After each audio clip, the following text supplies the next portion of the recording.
ਬਿਸਮਿਲ੍ਲਾਹਿਰਰਹਿਮਾਨਿਰਰਹੀਮ ਤੇ अस्सलाम वालेकुम। 14 ਅਗਸਤ ਬੁੱਧ ਦੀ ਸਵੇਰ ਤੇ ਅੱਜ ਦੇ ਪੰਜਾਬੀ ਵੀਲੌਗ 'ਚ ਸੱਜਣਾ ਮਿੱਤਰਾਂ ਭੈਣਾਂ ਭਰਾਵਾਂ ਮਾਵਾਂ ਤੇ ਬਜ਼ੁਰਗਾਂ ਨੂੰ ਜੀ ਆਇਆਂ ਨੂੰ ਤੇ ਚੜ੍ਹਦੇ ਪੰਜਾਬ ਦੇ ਸੱਜਣਾ ਤੇ ਮਿੱਤਰਾਂ ਨੂੰ ਸਤਿ ਸ੍ਰੀ ਅਕਾਲ। ਸਭ ਤੋਂ ਪਹਿਲਾਂ ਤੇ ਅੱਜ ਆਜ਼ਾਦੀ ਦਾ ਦਿਨ ਹੈ, 14 ਅਗਸਤ ਦਾ ਦਿਹਾੜ ਹੈ। ਤੁਹਾਨੂੰ ਸਾਰਿਆਂ ਨੂੰ ਯੌਮ ਆਜ਼ਾਦੀ ਮੁਬਾਰਕ ਹੋਵੇ। 76-77 ਸਾਲ ਹੋ ਗਏ ਨੇ ਪਾਕਿਸਤਾਨ ਬਣਿਆ ਤੇ ਹਮੇਸ਼ਾ ਆਜ਼ਾਦੀ ਵਾਲੇ ਦਿਨ ਲੋਕੀ ਨਿਕਲਦੇ ਨੇ, ਆਪਣੀ ਖੁਸ਼ੀ ਦਾ ਇਜ਼ਹਾਰ ਕਰਦੇ ਨੇ, ਆਜ਼ਾਦੀ ਮਨਾਉਂਦੇ ਨੇ। ਇਸ ਵਾਰੀ ਵੀ ਲੋਕਾਂ ਇਹੀ ਕੋਸ਼ਿਸ਼ ਕੀਤੀ, ਪਰ ਪਿਛਲੇ 3 ਵਰ੍ਹਿਆਂ ਤੋਂ ਮੁਲਕ ਦੇ ਵਿੱਚ ਜੋ ਕੁਝ ਹੋ ਰਿਹਾ ਤੁਸੀਂ ਸਾਰਿਆਂ ਆਪੇ ਹੀ ਵੇਖ ਲਿਆ। ਪਿਛਲੇ 3 ਵਰ੍ਹਿਆਂ ਤੋਂ ਜਿਸ ਵੇਲੇ ਲੋਕੀ ਆਜ਼ਾਦੀ ਮਨਾਉਣ ਵਾਸਤੇ ਬਾਹਰ ਨਿਕਲਦੇ ਨੇ ਤੇ ਉਹਨਾਂ ਨੂੰ ਪੁਲਿਸ ਤੇ ਲਾ ਇਨਫੋਰਸਮੈਂਟ ਜਿਹੜੀ ਲਾਠੀਆਂ ਮਾਰਦੀ ਹੈ ਤੇ ਉਹਨਾਂ ਦੇ ਕੋਲੋਂ ਇਮਰਾਨ ਖਾਨ ਦਾ ਨਾਂ ਲੈਣ ਦਿੰਦੀ ਹੈ, ਨਾ ਪਾਕਿਸਤਾਨ ਦਾ ਨਾਂ ਲੈਣ ਦਿੰਦੀ ਹੈ। ਨਾ ਪਾਕਿਸਤਾਨ ਦਾ ਝੰਡਾ ਲਹਿਰਾਉਣ ਦਿੰਦੇ ਨੇ ਤੇ ਨਾ ਹੀ ਪਾਕਿਸਤਾਨ ਤਹਿਰੀਕ ਇਨਸਾਫ ਦਾ ਝੰਡਾ ਲਹਿਰਾਉਣ ਦਿੰਦੇ ਨੇ। ਡਰਦੇ ਨੇ, ਲੋਕਾਂ ਕੋਲੋਂ ਡਰਦੇ ਨੇ, ਖਲਕੇ ਖੁਦਾ ਕੋ ਡਰਦੇ ਨੇ ਕਿ ਕਿਤੇ ਨਿਕਲ ਨਾ ਆਉਣ, ਤੇ ਜੇ ਨਿਕਲੇ ਆਜ਼ਾਦੀ ਦੇ ਬਹਾਨੇ ਤੇ ਨਿਕਲ ਪਏ ਹਕੀਕੀ ਆਜ਼ਾਦੀ ਵਾਲੇ ਪਾਸੇ ਤੇ ਕੰਮ ਖਰਾਬ ਨਾ ਹੋ ਜਾਏ। ਡਰ ਇਹੀ ਹੁੰਦਾ ਵੀ ਕਿਸੇ ਥਾਂ ਤੇ ਵੀ ਬਹੁਤੀ ਆਵਾਮ ਇਕੱਠੀ ਨਾ ਹੋ ਜਾਏ, ਕਿਉਂਕਿ ਇਹਨਾਂ ਨੂੰ ਡਰ ਹੈ ਵੀ ਜਿੱਥੇ ਵੀ ਬਹੁਤੀ ਆਵਾਮ ਇਕੱਠੀ ਹੋ ਗਈ, ਜੇ ਇਕੱਠੀ ਹੋ ਗਈ ਤੇ ਫਿਰ ਉਹ ਇਕੱਠੀ ਹੋ ਕੇ ਕਿਸੇ ਹੋਰ ਪਾਸੇ ਨਾ ਤੁਰ ਪਏ, ਤੇ ਜੇ ਤੁਰ ਪਏ ਤੇ ਫਿਰ ਜ਼ਾਹਿਰ ਹੈ ਇਹਨਾਂ ਨੂੰ ਤੇ ਫਿਰ ਭੱਜਣਾ ਹੀ ਪੈਣਾ। ਇਸ ਵਾਸਤੇ ਜਿੱਥੇ ਵੀ ਆਵਾਮ ਇਕੱਠੀ ਹੋਣ ਦਾ ਕੋਈ ਆਪਸ਼ਨ ਹੋਵੇ ਉਸ ਕੰਮ ਨੂੰ ਤਬਾਹ ਕਰਨ ਦੀ ਭਰਪੂਰ ਕੋਸ਼ਿਸ਼ ਕਰਦੇ ਨੇ। ਤੇ ਇੱਕ ਵਾਰੀ ਫਿਰ ਤੀਸਰਾ ਸਾਲ ਹੈ ਕਿ ਆਜ਼ਾਦੀ ਦੇ ਮਤਵਾਲੇ ਨੌਜਵਾਨ ਖਸੂਸਨ ਜਿਸ ਵੇਲੇ ਸੜਕਾਂ 'ਤੇ ਨਿਕਲੇ ਤੇ ਉਹ ਤੇ ਪੁਲਿਸ ਜਿਹੜੀ ਉਹ ਇੱਕ ਦੂਜੇ ਦੇ ਆਮਣੇ ਸਾਹਮਣੇ ਸਨ, ਤੇ ਉਹ ਹੀ ਲਾਠੀਆਂ ਤੇ ਤਸ਼ੱਦਦ ਤੇ ਗ੍ਰਿਫਤਾਰੀਆਂ ਤੇ FIRਾਂ ਤੇ ਇਸਲਾਮਾਬਾਦ ਦੇ ਵਿੱਚ ਅਜੀਬ ਹੀ ਮੰਜ਼ਰ ਹੈ। ਉੱਥੇ ਆਮਿਰ ਮੁਗਲ ਸਾਹਿਬ ਸਾਡੇ MNA ਨੇ ਜਿਹੜੇ ਜਿੱਤੇ ਨੇ ਅਸਲ 'ਚ, ਪਰ ਉਹਨਾਂ ਨੂੰ ਫਾਰਮ 47 ਤੇ ਹਰਾਇਆ ਗਿਆ। ਉਹ ਪੁਲਿਸ ਨੇ ਮੇਰੇ ਖਿਆਲ ਸੈਂਚਰੀ ਪੂਰੀ ਕਰ ਲਈ ਉਹਨਾਂ ਨੂੰ ਗ੍ਰਿਫਤਾਰ ਕਰਨ ਦੀ, ਹਰ ਰੋਜ਼ ਹੀ ਗ੍ਰਿਫਤਾਰ ਕਰ ਲੈਂਦੇ ਨੇ। ਹੁਣ ਫੇਰ ਕਰ ਲਿਆ ਗ੍ਰਿਫਤਾਰ ਵੀ ਇੰਜ ਕਰਦੇ ਨੇ ਉਹਨੂੰ ਕਿ ਪਤਾ ਲੱਗਦਾ ਕਿ ਕੋਈ ਮਿਡਲ ਕਲਾਸ ਦਾ ਬੰਦਾ ਹੱਥੀਂ ਚੜ੍ਹਿਆ, ਉਹਨੂੰ ਕਾਲਰ ਤੋਂ ਫੜ ਕੇ ਗਿਰੇਬਾਨ ਤੋਂ ਫੜ ਕੇ ਧੱਕੇ ਮਾਰਦੇ ਨੇ ਹਰ ਵਾਰੀ ਤੇ ਉਹਨੂੰ ਗ੍ਰਿਫਤਾਰ ਕਰਦੇ ਨੇ। ਇਸ ਵਾਰੀ ਫੇਰ ਕੀਤਾ। ਕਸੂਰ ਉਹਦਾ ਕੀ ਸੀ? ਪਾਕਿਸਤਾਨ ਜ਼ਿੰਦਾਬਾਦ ਦੇ ਨਾਅਰੇ ਲਾਉਣ ਡਿਆ ਸੀ ਤੇ ਉਹਨੂੰ ਨਾਲ ਜ਼ਾਹਿਰ ਹੈ ਇਮਰਾਨ ਖਾਨ ਜ਼ਿੰਦਾਬਾਦ ਦੇ ਨਾਅਰੇ ਲਾਉਂਦਾ ਸੀ ਤੇ ਪੁਲਿਸ ਵਾਲੇ ਉਹਨੂੰ ਆਂਦੇ ਸੀ ਵੀ ਚੁੱਪ ਕਰ। ਉਹ ਆਂਦਾ ਮੈਂ ਕਿਉਂ ਚੁੱਪ ਕਰਾਂ, ਪਾਕਿਸਤਾਨ ਦੇ ਨਾਅਰੇ ਕਿਉਂ ਨਾ ਲਾਵਾਂ। ਬਹਰਹਾਲ ਉਹਨੂੰ ਗ੍ਰਿਫਤਾਰ ਕਰ ਲਿਆ ਗਿਆ ਉੱਥੋਂ। ਦੂਸਰੇ ਪਾਸੇ ਅਗਰ ਵੇਖੋ ਤਾਂ ਮੁਲਕ ਦੇ ਤੂਲੋ ਅਰਜ਼ 'ਚ ਆਵਾਮ ਨਿਕਲੀ, ਲਾਹੌਰ ਦੇ ਵਿੱਚ ਵੀ ਲੋਕਾਂ ਨੂੰ ਗ੍ਰਿਫਤਾਰ ਕੀਤਾ, ਪਰ ਮਰੀ ਦੇ ਵਿੱਚ ਕੰਮ ਜਿਹੜਾ ਉਹ ਬੜਾ ਖ਼ਰਾਬ ਹੋਇਆ ਕਿ ਉੱਥੇ ਨਵਾਜ਼ ਸ਼ਰੀਫ ਸਾਹਿਬ ਦੀ ਤਸਵੀਰ ਦੇ ਉੱਤੇ ਛਿੱਤਰ ਮਾਰੇ ਗਏ। ਤਸਵੀਰ ਲਟਕ ਰਹੀ ਸੀ GPO ਚੌਕ ਤੇ, ਛਿੱਤਰ ਕਿਸੇ ਦੀ ਵੀ ਤਸਵੀਰ ਤੇ ਮਾਰਦਿਆਂ ਕੋਈ ਖੁਸ਼ੀ ਦੀ ਗੱਲ ਨਹੀਂ, ਨਾ ਇੱਥੇ ਖੁਸ਼ੀ ਕਰਨੀ ਚਾਹੀਦੀ ਹੈ। ਲੇਕਿਨ ਇਹ ਮੁਲਕ ਨੂੰ ਇੱਥੋਂ ਤੱਕ ਲੈ ਆਏ ਨੇ, ਲੋਕਾਂ ਨੂੰ ਇੰਨਾ ਤੰਗ ਕਰ ਛੱਡਿਆ ਹੈ, ਲੋਕਾਂ ਦੀ ਜ਼ਿੰਦਗੀ ਇੰਨੀ ਅਜੀਰਨ ਕਰ ਛੱਡੀ ਹੈ ਤੇ ਉੱਤੋਂ ਉਹਨਾਂ ਨੂੰ ਸਾਹ ਵੀ ਨਹੀਂ ਲੈਣ ਦਿੰਦੇ, ਗੱਲ ਵੀ ਨਹੀਂ ਕਰਨ ਦਿੰਦੇ। ਤੇ ਲੋਕੀ ਹੁਣ ਜ਼ਾਹਿਰ ਹੈ ਫਿਰ ਇਹਨਾਂ ਨਾਲ ਮੁਤਨਫਰ ਹੋਏ ਨੇ। ਨਵਾਜ਼ ਸ਼ਰੀਫ ਸਾਹਿਬ ਆਪ ਵੀ ਕਿਤੇ ਮਰੀ ਦੇ ਆਲੇ ਦੁਆਲੇ ਹੀ ਹੋਣੇ ਨੇ। ਬਹਰਹਾਲ ਉਹਨਾਂ ਦੀ ਤਸਵੀਰ ਤੇ ਛਿੱਤਰ ਮਾਰੇ ਗਏ ਰਾਤ ਨੂੰ, ਔਰ ਛਿੱਤਰ ਮਾਰ ਕੇ ਆਜ਼ਾਦੀ ਦੀ ਸੈਲੀਬ੍ਰੇਸ਼ਨ ਦਾ ਆਗਾਜ਼ ਕੀਤਾ ਗਿਆ। ਮੈਂ ਦੋਹਰੇ ਆਖਾਂਗਾ ਵੀ ਇਹ ਕੋਈ ਬੜੀ ਖੁਸ਼ੀ ਨਾਲ ਮੈਂ ਰਿਪੋਰਟ ਨਹੀਂ ਕਰ ਰਿਹਾ, ਲੇਕਿਨ ਇਹ ਹੁਣ ਆਵਾਮ ਦਾ ਇੱਕ ਐਕਸਪ੍ਰੈਸ਼ਨ ਹੈ, ਉੱਤੇ ਕੀ ਆਖਿਆ ਜਾ ਸਕਦਾ ਹੈ। ਦੂਸਰੇ ਪਾਸੇ ਅਗਲੀ ਖਬਰ ਜਿਹੜੀ ਹੈ ਉਹ ਇਹ ਤਾਂ ਚਲੋ ਹੋ ਗਈ ਕਿ ਇੱਕ ਪਾਸੇ ਜਿਸ ਤਰ੍ਹਾਂ ਤੁਹਾਨੂੰ ਆਖਿਆ ਵੀ ਬਲੋਚਿਸਤਾਨ ਦੇ ਕੁਝ ਇਲਾਕੇ ਜਿੱਥੇ ਮੁਲਕ ਦੁਸ਼ਮਣ ਜਿਹੜੇ ਨੇ ਉਹ ਆਜ਼ਾਦੀ ਨਹੀਂ ਮਨਾਉਣ ਦਿੰਦੇ, ਦੂਜੇ ਪਾਸੇ ਮੁਲਕ ਦੇ ਦੂਸਰੇ ਹਿੱਸਿਆਂ 'ਚ ਤਹਿਰੀਕ ਇਨਸਾਫ ਦੇ ਨੌਜਵਾਨਾਂ ਨੂੰ ਜਿਹੜੇ ਨੇ ਉਹ ਪੁਲਿਸ ਤੇ ਲਾ ਇਨਫੋਰਸਮੈਂਟ ਆਜ਼ਾਦੀ ਨਹੀਂ ਮਨਾਉਣ ਦਿੰਦੀ। ਹੁਣ ਅਕਲ ਰੱਖਣ ਵਾਲਿਆਂ ਨੂੰ ਇਹ ਇਸ਼ਾਰੇ ਕਾਫੀ ਨੇ, ਲੇਕਿਨ ਅਗਰ ਕਿਸੇ 'ਚ ਅਕਲ ਹੋਵੇ ਤੇ ਲੱਗ ਨਹੀਂ ਰਿਹਾ ਵੀ ਲੋਕਾਂ 'ਚ ਅਕਲ ਹੈਗੀ ਹੈ। ਅੱਛਾ ਜੀ, ਅਗਲੀ ਖਬਰ ਜਿਹੜੀ ਹੈ ਉਹ ਬਾਜੀ ਅਰਸ਼ਦ ਨਦੀਮ ਦੇ ਪਿੰਡ ਗਈ। ਚਲੋ ਜਿਹੜਾ ਚੰਗਾ ਕੰਮ ਹੋਵੇ ਉਹਨੂੰ ਚੰਗਾ ਹੀ ਆਖਣਾ ਚਾਹੀਦਾ। ਉਹ ਅਲੱਗਾ ਗੱਲ ਹੈ ਕਿ ਇਹ ਚੰਗੀ ਨੀਅਤ ਨਾਲ ਨਹੀਂ ਕਰ ਰਹੇ, ਕਿਉਂਕਿ ਇਸ ਵੇਲੇ ਇਹਨਾਂ ਨੂੰ ਲੋੜ ਹੈ ਕਿਸੇ ਨਾ ਕਿਸੇ ਮਸ਼ਹੂਰੀ ਦੀ, ਔਰ ਕਿਸੇ ਪਾਸਿਓਂ ਕੋਈ ਇਹਨਾਂ ਨੂੰ ਚੰਗਾ ਆਖੇ, ਕਿਉਂਕਿ ਲੋਕੀ ਤਾਂ ਇਹਨਾਂ ਨੂੰ ਇਸ ਵੇਲੇ ਗਾਲਾਂ ਹੀ ਕੱਢਣ ਡਏ ਨੇ। ਇਸ ਲਈ ਜਿਹੜੀ ਇਹਨਾਂ ਨੂੰ ਅਪਰਚੁਨਿਟੀ ਮਿਲਦੀ ਉਹਨੂੰ ਸੀਜ਼ ਕਰਨ ਦੀ ਕੋਸ਼ਿਸ਼ ਕਰਦੇ ਨੇ। ਲੇਕਿਨ ਚਲੋ ਫਿਰ ਵੀ ਬਾਜੀ ਇਹ ਵੀ ਕਰ ਸਕਦੀ ਸੀ ਕਿ ਉਹਨੂੰ ਆਪਣੇ ਕੋਲ ਸੱਦ ਲੈਂਦੀ, ਉੱਥੇ ਚਲੀ ਗਈ, ਚੰਗਾ ਕੀਤਾ। ਲੇਕਿਨ ਉੱਥੇ ਜਾ ਕੇ ਬਾਜੀ ਜੋ ਕੀਤਾ ਉਹ ਸਮਝ ਤੋਂ ਬਾਹਰ ਸੀ। ਬਾਜੀ ਨੇ ਇੱਕ ਤੇ ਉਹਨੂੰ 10 ਕਰੋੜ ਦਾ ਚੈੱਕ ਦਿੱਤਾ, ਨਾਲ ਹੋਂਡਾ ਉਹਨੂੰ ਜਿਹਨੂੰ ਪੰਜਾਬੀ 'ਚ ਸਵਿਕ ਆਖਦੇ ਨੇ ਉਹ ਦਿੱਤੀ ਹੈ, ਤੇ ਉਸ ਤੋਂ ਬਾਅਦ ਉਹਦੀ ਚਾਬੀ ਦਿੱਤੀ ਹੈ, ਤੇ ਨਾਲ ਬਾਜੀ ਨੇ ਉਹਦਾ ਹੀ ਮੈਡਲ ਉਹਦੇ ਗਲ 'ਚੋਂ ਲਾ ਕੇ ਤੇ ਉਹਦੇ ਗਲ 'ਚ ਵਾਪਸ ਪਾਇਆ। ਹੁਣ ਇਹ ਗੱਲ ਮੇਰੀ ਸਮਝ ਤੋਂ ਬਾਹਰ ਹੈ ਵੀ ਮੈਡਲ ਉਹਨੇ ਓਲੰਪਿਕਸ ਜਿੱਤਿਆ, ਓਲੰਪਿਕਸ ਵਾਲਿਆਂ ਨੇ ਉਹਨੂੰ ਮੈਡਲ ਪਾ ਛੱਡਿਆ। ਬਾਜੀ ਪਹਿਲਾਂ ਤਾਂ ਉਹਨੂੰ ਫੜ ਕੇ ਵੇਖਦੀ ਰਹੀ, ਔਰ ਬਾਜੀ ਨੂੰ ਫੜ ਵੇਖਣ ਦਾ ਬੜਾ ਸ਼ੌਕ ਹੈ। ਮੇਰੇ ਨਾਲ ਫੜ ਕੇ ਇਹ ਵੇਖਦੀ ਸੀ ਕਿ ਇਹ ਕਿੰਨਿਆਂ ਤੋਲਿਆਂ ਦਾ ਗੋਲਡ ਮੈਡਲ ਹੈ ਨਾ, ਤੇ ਉਹਨੂੰ ਫੜ ਵੇਖਦੀ ਰਹੀ ਬਾਜੀ ਹੱਥ ਦੇ ਵਿੱਚ, ਤੇ ਤੋਲਦੀ ਰਹੀ ਉਹਨੂੰ। ਤੇ ਉਹ ਆਦਤਾਂ ਤੇ ਮਾੜੀਆਂ ਪਈਆਂ ਨੇ ਨਾ, ਉਹ ਤਾਂ ਨਹੀਂ ਜਾ ਸਕਦੀਆਂ ਵੀ ਤੋਲਣ ਰਹੀ ਹੋਣੀ ਕਿੰਨਿਆਂ ਤੋਲਿਆਂ ਦਾ, ਜਾਂ ਹਿਸਾਬ ਲਾਉਣ ਦੀ ਹੋਣੀ ਹੈ ਵੀ ਇਹਦੇ 'ਤੇ ਕਿਸ ਤਰ੍ਹਾਂ ਕਬਜ਼ਾ ਕਰੀਏ, ਜਾਂ ਇਹਨੂੰ ਆਖੀਏ ਵੀ ਤੈਨੂੰ ਹੋਰ ਬਣਾ ਦਿਆਂਗੇ, ਸਾਨੂੰ ਦੇ ਦੇ। ਤੇ ਬਹਰਹਾਲ ਉਹਨੂੰ ਫੜ ਕੇ ਵੇਖਦੀ ਰਹੀ ਬਾਜੀ, ਤੇ ਉਸ ਤੋਂ ਬਾਅਦ ਬਾਜੀ ਨੇ ਉਹਦੇ ਗਲ 'ਚ ਉਹ ਮੈਡਲ ਲਾਇਆ ਪਹਿਲਾਂ, ਫਿਰ ਉਹਦੇ ਗਲ 'ਚ ਪਾਇਆ। ਹੁਣ ਇਹ ਸਮਝ ਆਉਣ ਤੋਂ ਵੱਧ ਹੈ ਕਿ ਬਾਜੀ ਨੂੰ ਇਹ ਮੈਡਲ ਉਹਦੇ ਗਲ 'ਚ ਪਾਉਣ ਦਾ ਮਤਲਬ ਇਹ ਕਿੰਨੇ ਆਈਡੀਆ ਦਿੱਤਾ, ਕਿਸ ਬੇਸ਼ਰਮ ਆਦਮੀ ਨੇ ਆਈਡੀਆ ਦਿੱਤਾ ਬਾਜੀ ਨੂੰ? ਕਿਹੜਾ ਉਹ ਬੰਦਾ ਸੀ ਜਿਹੜਾ ਬਾਜੀ ਦਾ ਮਾਹੌਲ ਬਣਾਉਣਾ ਚਾਹੁੰਦਾ ਸੀ? ਮੇਰਾ ਮਤਲਬ ਕਹਿਣ ਦਾ ਹੈ ਕਿ ਚਲੋ ਤੁਸੀਂ ਨਾਲ ਬਹਿ ਕੇ ਸੈਲੀਬ੍ਰੇਸ਼ਨ ਕਰ ਲਈ। ਸੂਆ ਲਾਲ ਮੇਰੀ ਬਾਜੀ ਨੇ ਸੂਟ ਪਾਇਆ ਹੋਇਆ ਸੀ, ਅਤੇ ਬਾਜੀ ਸਾਡੀ ਵੈਸੇ ਵੀ ਅੱਲਾ ਉਹਦਾ ਸੁਹਾਗ ਸਲਾਮਤ ਰੱਖੇ ਦੁਲਹਨ ਹੀ ਲੱਗਦੀ ਹੈ ਹਰ ਵੇਲੇ, ਲੱਗਣਾ ਵੀ ਚਾਹੀਦਾ, ਜ਼ਾਹਿਰ ਹੈ ਭਾ ਸਫਦਰ ਸਾਹਿਬ ਉਹਨਾਂ ਦੇ ਨਾਲ ਨੇ ਅਤੇ ਦੁਲਹਨ ਲੱਗਣਾ ਚਾਹੀਦਾ ਉਹਨਾਂ ਨੂੰ। ਲੇਕਿਨ ਬਾਜੀ ਜਿਹੜੀ ਹੈ ਨਾ ਤਸਵੀਰਾਂ ਖਿਚਵਾਉਂਦੀ ਸ਼ਰਮਾਉਂਦੀ ਵੀ ਉਂਝੀ ਹੈ। ਚਲੋ ਖੈਰ, ਬਾਜੀ ਦੀ ਉੱਥੇ ਜਿਸ ਵੇਲੇ ਮੁਲਾਕਾਤ ਹੋਈ, ਅਤੇ ਇਹ ਹੁਣ ਮੈਨੂੰ ਨਹੀਂ ਪਤਾ ਕਿ ਸੋਸ਼ਲ ਮੀਡੀਆ 'ਤੇ ਕਿਸੇ ਨੇ ਇਹ ਖਬਰ ਉਡਾਈ ਹੈ ਜਾਂ ਇਸ ਖਬਰ ਦੇ ਵਿੱਚ ਕੁਝ ਸੱਚਾਈ ਹੈ, ਪਰ ਸੋਸ਼ਲ ਮੀਡੀਆ 'ਤੇ ਚੱਲ ਰਹੀ ਹੈ ਕਿ ਜਿਹੜੀ ਅਰਸ਼ਦ ਨਦੀਮ ਦੀ ਵਾਲਦਾ ਨੇ ਉਹ ਔਰ ਬਾਜੀ ਕਲਾਸ ਫੈਲੋ ਨਿਕਲ ਆਏ ਨੇ। ਹਾਂਜੀ, ਇਹ ਹੁਣ ਮੈਂ ਦੁਬਾਰਾ ਤੁਹਾਨੂੰ ਆਖ ਰਿਹਾ ਕਿ ਇਹ ਅਫਵਾਹ ਵੀ ਹੋ ਸਕਦੀ ਹੈ। ਮੈਨੂੰ ਤਾਂ ਇਹ ਸੋਸ਼ਲ ਮੀਡੀਆ ਦੇ ਉੱਤੇ ਇੱਕ ਗੁੱਜਰ ਸਾਹਿਬ ਨੇ ਅਤੇ ਉਹਨਾਂ ਨੇ ਇਹ ਘੱਲੀ ਹੈ, ਅਤੇ ਉਹਨਾਂ ਨੇ ਇਹ ਆਖਿਆ ਕਿ ਜੀ ਇਹ ਉੱਥੇ ਖਬਰ ਇਹ ਨਿਕਲੀ ਹੈ ਕਿ ਬਾਜੀ ਜਿਹੜੀ ਹੈ ਉਹ ਅਰਸ਼ਦ ਨਦੀਮ ਦੀ ਵਾਲਦਾ ਦੀ ਕਲਾਸ ਫੈਲੋ ਹੈ। ਹੁਣ ਇਹ ਵੀ ਹੋ ਸਕਦਾ ਹੈ ਕਿ ਈਅਰ ਫੈਲੋ ਹੋਣ, ਮੇਰਾ ਨਹੀਂ ਖਿਆਲ ਕਿ ਕਲਾਸ ਫੈਲੋ ਇੱਕੋ ਹੀ ਸਕੂਲ 'ਚ ਹੋਣਗੇ। ਮੇਰਾ ਖਿਆਲ ਹੈ ਕਿ ਇੰਜ ਹੋਏਗਾ ਕਿ ਜਿਹੜੇ ਸਾਲ ਬਾਜੀ ਨੇ ਮੈਟ੍ਰਿਕ ਦੇ ਇਮਤਿਹਾਨ ਦਿੱਤੇ ਹੋਣਗੇ ਉਸੇ ਸਾਲ ਅਰਸ਼ਦ ਸਾਹਿਬ ਦੀ ਵਾਲਦਾ ਨੇ ਦਿੱਤੇ ਹੋਣਗੇ। ਇਹ ਮੇਰਾ ਖਿਆਲ ਮਮਾਸਲਤ ਹੋਏਗੀ। ਬਹਰਹਾਲ ਬਾਜੀ ਨੇ ਉੱਥੇ ਹੋਰ ਵੀ ਬੜੇ ਕੰਮ ਕਰ ਛੱਡੇ, ਨੂਨ ਲੀਗ ਦੇ ਜਿਹੜੇ ਬੈਨਰ ਸ਼ੈਨਰ ਸਨ ਉੱਥੇ ਵੀ ਲਵਾ ਛੱਡੇ ਜਿੱਥੇ ਨਹੀਂ ਸੀ ਲੱਗਣੇ ਚਾਹੀਦੇ, ਅਤੇ ਕਰੋੜਾਂ ਰੁਪਈਆ ਦਾ ਖਰਚਾ ਜਾਣ 'ਤੇ ਅਵਾਮੀ ਖਰਚਾ ਜ਼ਾਹਿਰ ਹੈ, ਆਵਾਮ ਦੇ ਪੈਸੇ ਦੇ ਉੱਤੇ ਉਹ ਸਾਰਾ ਆਪਣਾ ਤਮਾਸ਼ਾ ਕਰਨ ਦੀ ਕੋਸ਼ਿਸ਼ ਕੀਤੀ ਸਾਰੀ ਦੀ ਸਾਰੀ। ਮੈਂ ਤੁਹਾਨੂੰ ਦੱਸਿਆ ਵੀ ਇਹਨਾਂ ਨੂੰ ਗਾਲਾਂ ਇੰਨੀਆਂ ਪੈਣ ਡਈਆਂ ਨੇ, ਹੁਣੇ ਮੈਂ ਤੁਹਾਨੂੰ ਦੱਸ ਕੇ ਹਟਿਆ ਕਿ ਮਰੀ ਦਾ ਜਿਹੜਾ GPO ਚੌਕ ਹੈ ਉੱਥੇ ਚਿੱਤਰ ਮਾਰ ਕੇ ਤਾਂ ਲੋਕਾਂ ਨੇ ਆਜ਼ਾਦੀ ਦਾ ਆਗਾਜ਼ ਕੀਤਾ। ਇਹਨਾਂ ਹਾਲਾਤ ਦੇ ਵਿੱਚ ਇਹਨਾਂ ਨੂੰ ਪੋਜ਼ੀਟਿਵ ਪਬਲਿਸਿਟੀ ਚਾਹੀਦੀ, ਉਹ ਜਿੱਥੋਂ ਵੀ ਲੱਭ ਜੇ ਉਹਦਾ ਇੰਤਜ਼ਾਮ ਕੀਤਾ ਬਾਜੀ ਨੇ। ਤੇ ਬਹਰਹਾਲ ਚਲੋ ਇਹ ਖਬਰ ਤੁਹਾਡੇ ਸਾਹਮਣੇ ਰੱਖਣੀ ਸੀ, ਜੋ ਕੁਝ ਵੀ ਉੱਥੇ ਹੋਇਆ ਉਹ ਤੇ ਹੈ। ਲੇਕਿਨ ਅਰਸ਼ਦ ਨੇ ਬੜੀ ਸੋਹਣੀ ਗੱਲ ਕੀਤੀ, ਉਹਨਾਂ ਆਖਿਆ ਵੀ ਮੈਡਲ ਤੇ ਚਲੋ ਜਿਹੜਾ ਮੈਨੂੰ ਤਮਗਾ ਮਿਲਿਆ ਉਹ ਤਾਂ ਮਿਲਿਆ, ਜਾਂ ਜਿਹੜੇ ਇਨਾਮ ਕਨਾਮ ਮਿਲ ਰਹੇ ਨੇ ਉਹ ਤਾਂ ਮਿਲੇ ਨੇ, ਲੇਕਿਨ ਅਸਲ ਗੱਲ ਇਹ ਹੈ, ਮੈਨੂੰ ਖੁਸ਼ੀ ਜਿਹੜੀ ਹੈ ਉਹ ਇਹ ਹੈ ਕਿ ਮੈਨੂੰ ਕੌਮ ਨੇ ਜਿਹੜੀ ਇੱਜ਼ਤ ਦਿੱਤੀ ਅਤੇ ਉਹਦੀ ਚੰਗੀ ਗੱਲ ਹੈ। ਅੱਛਾ ਜੀ, ਅਗਲੀ ਖਬਰ ਜਿਹੜੀ ਹੈ ਉਹ ਟਾਈਮ ਸਕੁਏਅਰ 'ਤੇ ਬਾਜੀ ਦੀ ਮਸ਼ਹੂਰੀਆਂ ਲੱਗ ਰਹੀਆਂ ਨੇ ਜੀ। ਹੁਣ ਟਾਈਮ ਸਕੁਏਅਰ 'ਤੇ ਕੋਈ ਬੰਦਾ ਵੀ ਡਾਲਰ ਦੇ ਕੇ ਆਪਣੀ ਮਸ਼ਹੂਰੀ ਕਰਵਾ ਸਕਦਾ ਹੈ, ਮਤਲਬ ਤੁਸੀਂ ਅਸੀਂ ਕੋਈ ਬੰਦਾ ਵੀ ਪੈਸੇ ਦੇ ਕੇ। ਹੁਣ ਬਾਜੀ ਆਪਣੀ ਉੱਥੇ ਮਸ਼ਹੂਰੀ ਕਰਵਾ ਰਹੀ ਟਾਈਮ ਸਕੁਏਅਰ 'ਤੇ ਜਿਹੜੇ ਇਸ਼ਤਿਹਾਰ ਦੇ ਕੇ, ਉਹ CBD ਦਾ ਮਨਸੂਬਾ ਹੈ। ਔਰ CBD ਦਾ ਮਨਸੂਬਾ ਇਮਰਾਨ ਖਾਨ ਸਾਹਿਬ ਨੇ ਨਾ ਸਿਰਫ ਲਿਆਂਦਾ ਸੀ ਬਲਕਿ ਇੰਪਲੀਮੈਂਟ ਕੀਤਾ ਸੀ, ਬਲਕਿ ਮੁਕੰਮਲ ਕੀਤਾ ਸੀ। ਮਤਲਬ ਕਿ ਉੱਥੇ ਵਾਲਟਨ ਦਾ ਜਿਹੜਾ ਇਲਾਕਾ ਸੀ, ਉੱਥੇ ਇੱਕ ਪੁਰਾਣਾ ਏਅਰਪੋਰਟ ਸੀ ਜਿਹੜਾ ਹੁਣ ਖਾਲੀ ਸੀ, ਅਤੇ ਚੰਦ ਅਮੀਰ ਲੋਕ ਉੱਥੋਂ ਆਪਣੇ ਜਹਾਜ਼ ਉਡਾਉਂਦੇ ਸਨ ਅਤੇ ਉਹ ਜ਼ਮੀਨ ਖਾਲੀ ਸੀ। ਇਮਰਾਨ ਖਾਨ ਫੈਸਲਾ ਕੀਤਾ ਕਿ ਉਸ ਜ਼ਮੀਨ ਨੂੰ ਜਿਹੜਾ ਉਹ ਬਿਜ਼ਨਸ ਵਾਸਤੇ ਇਸਤੇਮਾਲ ਕੀਤਾ ਜਾਏ। ਜਿਸ ਤਰ੍ਹਾਂ ਤੁਸੀਂ ਦੁਬਈ ਵੇਖਦੇ ਹੋ, ਦੂਜੇ ਥਾਵਾਂ 'ਤੇ ਦੇਖਦੇ ਹੋ ਬਿਜ਼ਨਸ ਸੈਂਟਰ ਬਣੇ ਨੇ, ਫਿਰ ਉੱਥੇ ਉਹਨੂੰ ਡਿਵੈਲਪ ਕੀਤਾ ਗਿਆ ਜ਼ਮੀਨ ਨੂੰ। ਉਹ ਏਅਰਪੋਰਟ ਅਸ਼ਰਾਫੀ ਵਾਲਿਆਂ ਨੂੰ ਕਿਤੇ ਹੋਰ ਦਿੱਤਾ ਗਿਆ ਬਾਹਰ ਸ਼ਹਿਰੋਂ। ਉਹਨਾਂ 'ਤੇ ਜਹਾਜ਼ ਉਡਾਉਣੇ ਨਾ ਸ਼ੌਕ ਨਾਲ, ਛੋਟੇ ਜਹਾਜ਼ ਜਿਹੜੇ ਉਡਾਉਂਦੇ ਨੇ ਅਮੀਰ ਲੋਕ, ਉਹਨਾਂ ਨੂੰ ਬਾਹਰ ਸ਼ਹਿਰੋਂ ਬਾਹਰ ਜਗ੍ਹਾ ਦਿੱਤੀ ਗਈ ਵੀ ਤੁਸੀਂ ਜਹਾਜ਼ ਉਡਾਉਣਾ ਉੱਥੇ ਜਾ ਕੇ ਉਡਾਓ, ਇਹ ਕੀਮਤੀ ਜ਼ਮੀਨ ਹੈ ਕੌਮ ਦੀ, ਇਹਨੂੰ ਕੌਮ ਦੇ ਕੰਮ ਆਉਣ ਦਿਓ। ਬੜੀ ਉਹਦੇ ਉੱਤੇ ਲੈ ਤੋਂ ਲਾਲ ਹੋਈ। ਜਨਰਲ ਬਾਜਵਾ ਸਾਹਿਬ ਵੀ ਡੱਕਣ ਦੀ ਬੜੀ ਕੋਸ਼ਿਸ਼ ਕੀਤੀ, ਅਦਾਲਤਾਂ 'ਚੋਂ ਸਟੇ ਆਰਡਰ।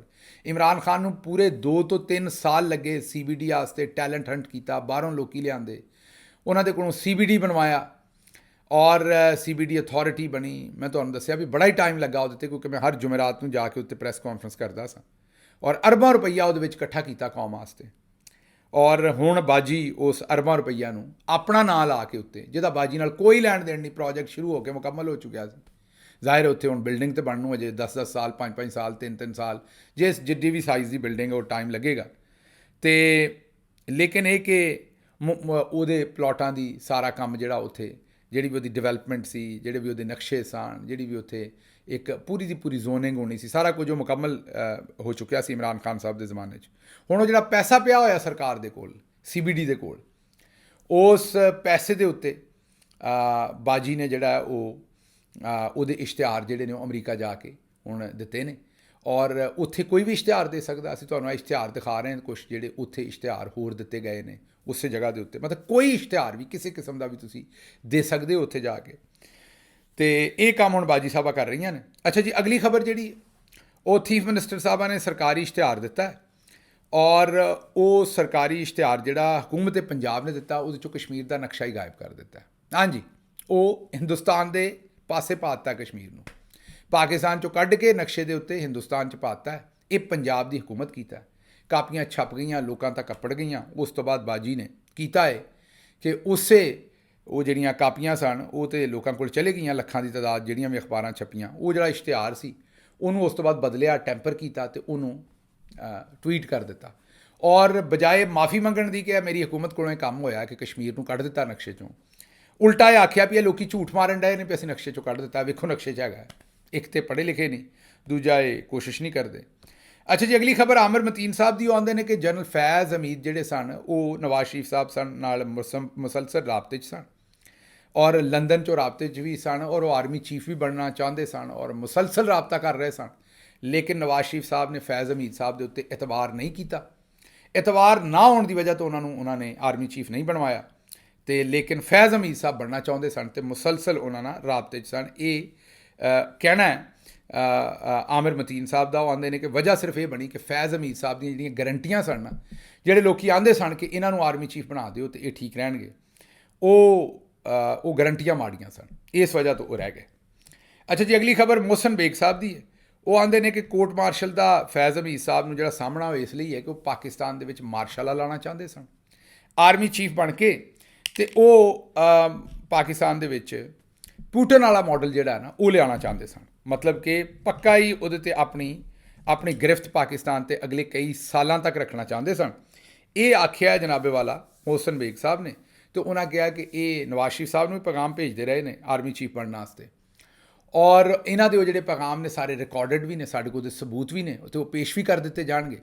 ਇਸ ਲਈ ਉਹਨਾਂ ਦਾ ਖਿਆਲ ਇਹ ਹੈ ਕਿ ਜਿਹੜੇ ਜਨਰਲ ਫੈਜ਼ ਹਮੀਦ ਸਾਹਿਬ ਨੇ ਉਹਨਾਂ ਨੂੰ ਹੁਣ ਬੜੀ ਸਖਤ ਸਜ਼ਾ ਮਿਲਣੀ ਹੈ ਅਤੇ ਉਹਨਾਂ ਦੀ ਜਾਨ ਹੁਣ ਛੁੱਟਣ ਵਾਲੀ ਨਹੀਂ। ਮਿੰਨਤ ਤਰਲੇ ਜਿੰਨੇ ਮਰਜ਼ੀ ਕਰਨ ਲੇਕਿਨ ਜਾਨ ਉਹਨਾਂ ਦੀ ਨਹੀਂ ਛੁੱਟੇਗੀ।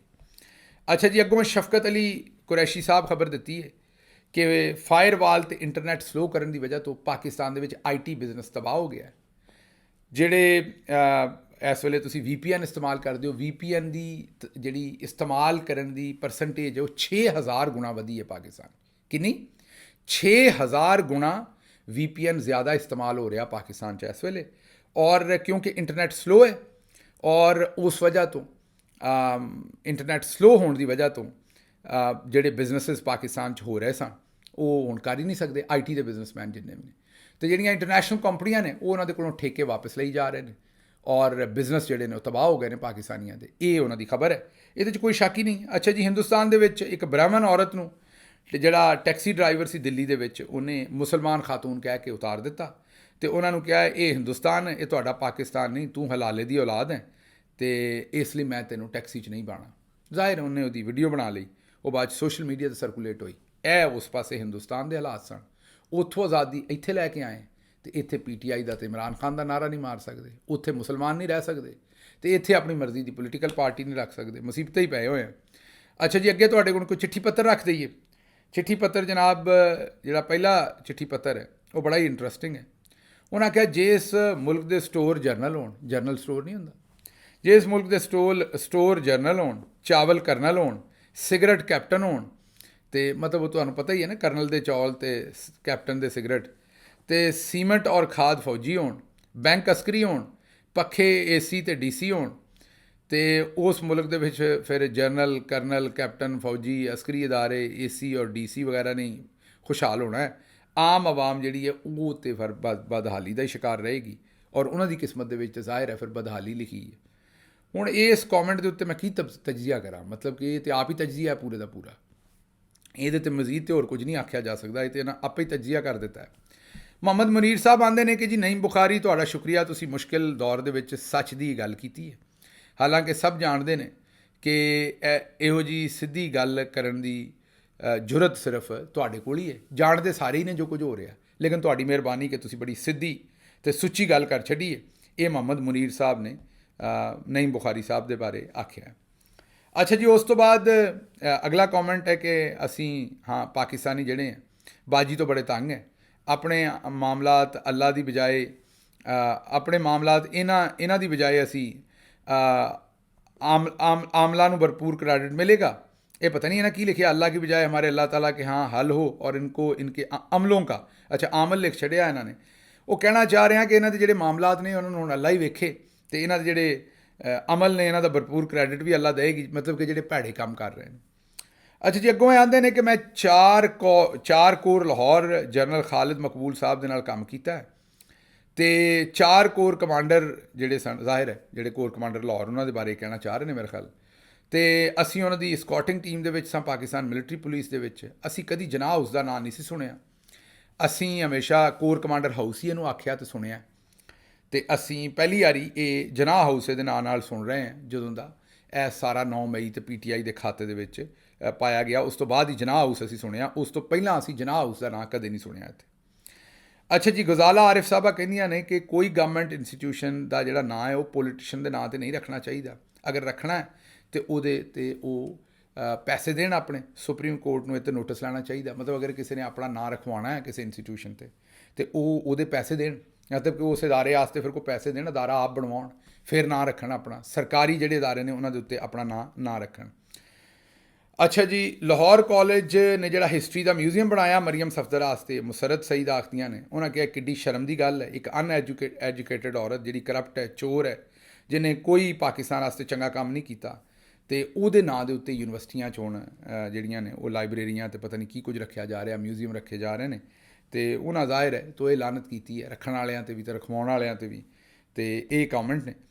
ਤੇ ਅੱਗੇ ਜਨਾਬ ਸ਼ਾਹਿਦਾ ਫਾਤਿਮਾ ਸਾਹਿਬਾ ਕਹਿੰਦੇ ਨੇ ਕਿ ਅਕਾਊਂਟੇਬਿਲਿਟੀ ਤੋਂ ਉਹਨਾਂ ਤਾੜੀਆਂ ਮਾਰੀਆਂ ਨੇ। ਫੈਜ਼ ਨੂੰ ਕਰਪਸ਼ਨ 'ਚ ਗ੍ਰਿਫਤਾਰ ਕੀਤਾ ਹੈ, ਤੇ ਹਾਜੀ ਮੌਲਾਨਾ ਨਵਾਜ਼ ਸ਼ਰੀਫ ਤੇ ਹਾਜੀ ਆਸਫ ਜ਼ਰਦਾਰੀ ਖਾਨਾ ਕਾਬਾ ਦੇ ਇਮਾਮ ਨੇ।